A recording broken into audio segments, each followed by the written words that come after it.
The Galactic Council had always viewed Earth as a backwater planet, barely worth noting in the vast expanse of their domain. Humans were considered primitive, their technology laughable, and their military might insignificant. It was this hubris that led to the Council's gravest mistake. On a day that would forever change the course of galactic history, the Zenithian fleet descended upon Earth's atmosphere. Their sleek, crystalline ships darkened the skies over every major city on the planet. The Council had decided that Earth's resources were needed for their ever-expanding empire, and the humans were deemed expendable. As panic gripped the world, governments scrambled to respond. Traditional weapons seemed useless against the advanced shielding of the Zenithian vessels. In New York, Tokyo, and London, towering structures crumbled under the aliens' energy weapons. The streets filled with terrified civilians fleeing for their lives. Amidst the chaos, Dr. Emily Chen, a brilliant quantum physicist, worked feverishly in her underground lab. For years, her theories on cross-dimensional energy had been dismissed as fringe science. Now, as humanity faced extinction, her work would become their last hope. Chapter 2: Humanity's Secret Weapon. In the weeks following the initial assault, Earth's militaries mounted desperate counterattacks. Fighter jets were swatted from the sky like insects, and nuclear weapons dissipated harmlessly against the Zenithian shields. The aliens began the process of strip mining entire continents, their massive machines carving up the Earth crust. But beneath the surface, a resistance was forming. Dr. Chen had made contact with a global network of scientists, engineers, and hackers. Together, they worked tirelessly to adapt her quantum theories into a workable defense system.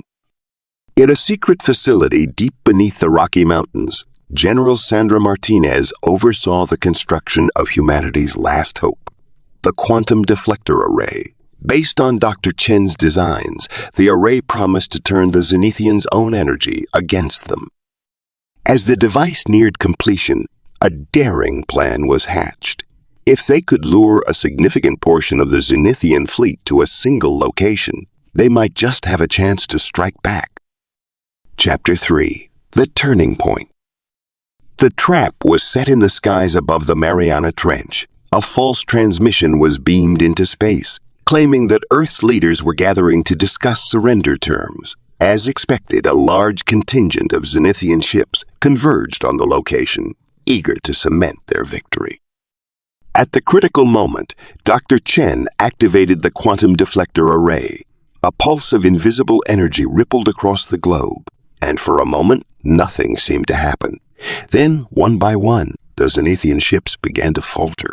Their shields flickered and failed, and their weapons systems went dark.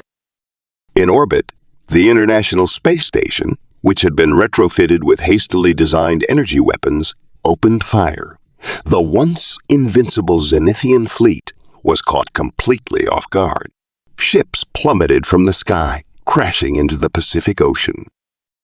As news of the victory spread, humanity launched a coordinated counteroffensive. Soldiers armed with reverse-engineered alien weapons stormed grounded Zenithian vessels. Hackers who had spent weeks decoding alien transmissions now turned the invaders' own communication networks against them. Chapter 4: The Galactic Council Reels. Light, years away in the gleaming spires of the Galactic Council's capital, alarms blared. The unthinkable had happened. The primitive humans had not only resisted, but were now pushing back the invasion force. Counselor Zixthar, who had championed the invasion of Earth, found himself facing a tribunal of his peers. Impossible, he sputtered, his tentacles writhing in agitation. These humans were supposed to be defenseless. But the evidence was irrefutable. Holographic displays showed Zenithian ships falling to Earth weapons, human soldiers breaching alien defenses, and a strange energy field that seemed to negate their most advanced technologies. As the Council argued and placed blame, a startling report came in. The humans had captured a Zenithian long-range communicator and were demanding to address the Galactic Council directly. Chapter 5. Humanity's Message. The council chamber fell silent as a holographic image flickered to life in their midst. Dr. Emily Chen stood proudly, flanked by General Martinez and representatives from nations around the world. "Greetings, Galactic Council," Dr. Chen began, her voice steady and resolute. "We, the people of Earth, have a message for you. We came to you in peace, and you responded with war. You thought us weak, but you have learned otherwise." General Martinez stepped forward. "Your invasion has been repelled, your technology countered. But make no mistake, this is not the end. This is not the end. This is merely the beginning." The human delegation laid out their terms: immediate withdrawal of all Zenithian forces, reparations for the damage caused, and a seat on the Galactic Council for Earth. The alternative, they warned, would be Earth bring the fight to the stars. To demonstrate their newfound capabilities, the humans activated a device. Suddenly, the Council's own defensive systems turned against them, weapons pointing inward at the assembled alien dignitaries. The message was clear. Humanity now possessed technology that could challenge the most advanced species in the galaxy. Chapter 6. A New Galactic Order. In the months that followed, the balance of power in the galaxy shifted dramatically. The Zenithians retreated, their once mighty empire now vulnerable without their technological advantage. Other alien species, long oppressed by the Council, looked to Earth with a mixture of fear and admiration. Earth began to rebuild, incorporating salvaged alien technology into their infrastructure. The quantum deflector array was expanded into a planetary defense system, ensuring that no invasion would ever threaten the planet again. Dr. Chen and her team continued to push the boundaries of science, unlocking secrets of the universe that even the Galactic Council had never imagined. Humanity's first faster, then lightship was christened Defiance, a testament to the spirit that had saved their world. As Earth's representatives took their seat on the Galactic Council, a new era of cooperation and exploration began. The humans, once dismissed as primitive, were now recognized as a force to be reckoned with, innovative, adaptable, and fiercely defensive of their home. The galaxy would never be the same, and at the center of this new cosmic order stood humanity, ready to face whatever challenges the universe might bring. Epilogue. Years later, in the rebuilt United Nations headquarters in New York, a monument was unveiled. It depicted a human hand reaching up to the stars with the words "Ad astra per aspera," to the stars through difficulties, inscribed at its base. Dr. Chen, now Earth's ambassador to the Galactic Council, stood before a crowd of humans and alien dignitaries. "We have faced our greatest challenge and emerged stronger," she said. "Let this be a lesson to us all. In unity, in innovation, in the unquenchable spirit of exploration and defense of our values, we found our strength. The Galactic Council may have been shocked, but we always knew the truth. Humanity's potential is limitless, and our future among the stars is only beginning." As the cheers erupted, a fleet of Earth's new starships soared overhead, a symbol of how far they had come and a promise of the incredible journey that lay ahead. The galaxy watched, wondered, and knew that the age of humanity had dawned. The signal detected from beyond the galaxy's edge was just the beginning. As the graduates of the Galactic Academy filed out of the auditorium, their minds buzzing with Dr. Chen's words, none of them could have predicted the magnitude of what was to come. Within weeks, a joint human-alien expedition was mounted to investigate the source of the signal. The U.S. Horizon, Earth's most advanced long-range explorer, led the mission. Its crew, much like the graduating class of the Academy, represented the best and brightest from across the galaxy.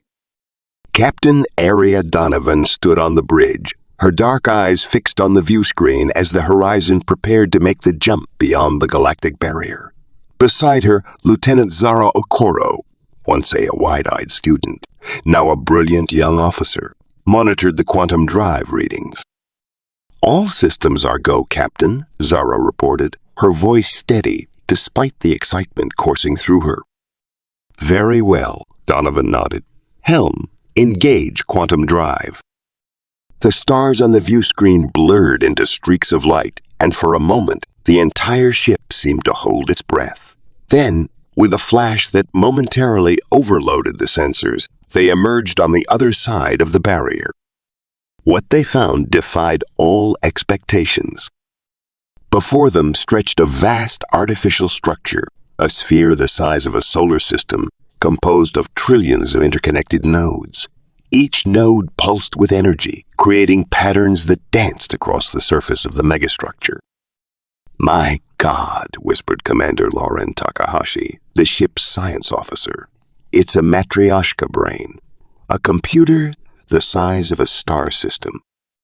As the crew stared in awe, the sphere seemed to notice their presence. A beam of coherent light lanced out, enveloping the horizon in a soft blue glow. Suddenly, every screen on the ship came to life with the same message, repeated in every known language of the galaxy. "Greetings, children of the Milky Way. We are the custodians. We have waited eons for your arrival." The message sent shockwaves through the crew, and soon, through the entire galaxy as the Horizon relayed their discovery back home. The custodians, as they called themselves, were the remnants of a long-lost civilization that had transcended physical form. They had created this massive computer to store their collective consciousness and to watch over the younger races of the universe. Over the following months, the custodians shared glimpses of their vast knowledge with the expedition. They spoke of threats lurking in the dark spaces between galaxies, of wonders beyond imagination, and of the heavy responsibility that came with advanced technology. But it was their interest in humanity that proved most intriguing. The custodians had observed Earth's rapid rise from a pre-spaceflight civilization to a major galactic power with great interest. They saw in humans a unique combination of traits: adaptability, creativity, and an indomitable spirit that reminded them of their own species in its youth. "You face a crossroads," the custodians told Captain Donovan during one of their many exchanges. "Your potential is vast, but so too are the dangers. We have seen civilizations rise and fall, consumed by their own ambitions or destroyed by threats they could not comprehend. We believe you may be different." The implications were staggering.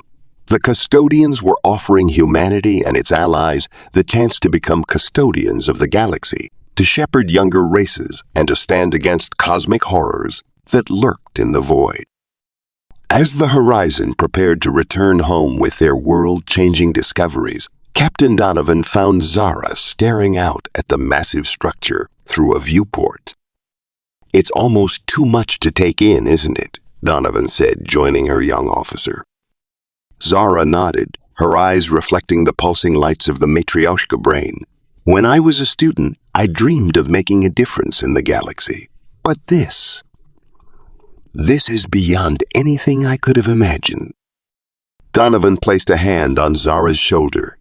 "That's the thing about humanity, Lieutenant. We have a habit of exceeding our own expectations. The custodians see that in us, and now it's up to us to prove them right." As the Horizon began its journey home, the crew knew they were carrying not just data and discoveries, but the promise of a new era for all sentient life in the Milky Way. The challenges ahead were immense, but for a species that had gone from a planetary invasion to galactic leadership in less than a generation, anything seemed possible. The stars streaked past the viewports as the ship accelerated, carrying with it the hopes and dreams of billions. Humanity had shocked the Galactic Council once before. Now, with new knowledge, new allies, and an unwavering spirit, they stood ready to astonish the cosmos itself. In the vastness of space, A new chapter in the story of life itself was about to unfold, and humanity was at it. The universe, it seemed, had only begun to witness what humans were truly capable of achieving. As the horizon streaked through the quantum void carrying its monumental discoveries back to Earth, Captain Donovan stood on the bridge, her gaze fixed on the stars beyond. The weight of their encounter with the custodians hung heavy in the air, a mix of exhilaration and trepidation shared by every member of the crew. They had left Earth as explorers and were returning as harbingers of a new cosmic age. In the span of a single human lifetime, their species had gone from fighting off alien invaders to being offered the mantle of galactic guardianship. It was a testament to human resilience, ingenuity, and that ineffable spark that had caught the eye of beings as vast and ancient as the custodians themselves. As Earth grew larger on their view screen, Donovan allowed herself a small smile. The Galactic Council had once been shocked by humanity's defiance in the face of invasion. Now, humanity stood poised to reshape the very fabric of galactic society. Whatever challenges lay ahead, be they cosmic threats or the weight of their new responsibilities, Donovan knew that humanity would face them as they always had, with courage, creativity, and an unwavering belief in their potential to shape the stars themselves. The next chapter of their cosmic story was about to begin, and this time it would be humanity holding the pen.